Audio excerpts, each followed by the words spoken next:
Kryeministri Edi Rama njëherë zgjidhe kryetari i PS-s. Ishte i pranishëm në mbledhjen e asamblesë së kësaj partie në njësi numër 3 në Tiranë, nga ku ka risjell në vëmendje edhe batutat gjatë fushatës elektorale që tallej me burrat. Në krah të Gerta Manastirliut, që është edhe drejtuesja politike e socialistëve për Tiranën, të cilën Rama muaj më parë lançoi edhe si kandidaten e PS-s për Bashkinë e Tiranës, kryeministri ka risjell në vëmendje një batutë që e përdori në Dibër, duke i quajtur burrat çyryk. Rama e përdori këtë term referuar faktit se në njësi numër 3 mbi 53% e strukturave janë gra.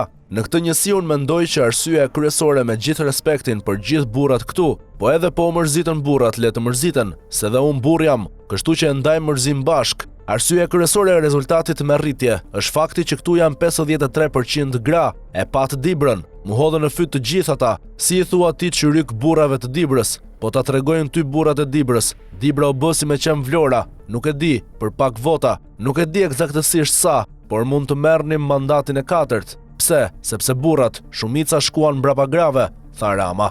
Batuta e Ramës mund të jetë edhe një mesazh për Erion Braçën. Deputeti socialist është vetë ofruar si një kandidat i mundshëm për Bashkinë e Tiranës. Braçë ka deklaruar se pret një garë të brendshme në PS për përcaktimin e kandidatëve për kryebashkiak, duke folur për një proces të rregullt në të cilin do duhet të fitojë ai që ka mbështetjen e strukturave. Por në fakt procesi për të cilin Braçë shpreson ka mbi një dekadë që nuk ekziston më në Partinë Socialiste, ndërsa Edi Rama vulos gjithçka, pa pritur një vendimarrje forumesh, të cilët në fakt thjesht presin të certifikojnë atë që më parë ka firmosur Babloku. Edhe nëse Rama e ka seriozisht se fitoret e PS-s janë më të sigurta kur gratë janë protagoniste, duket se të njëjtën strategji do të përdorë edhe në zgjedhjen e kandidaturës së socialistëve për Bashkinë e Tiranës.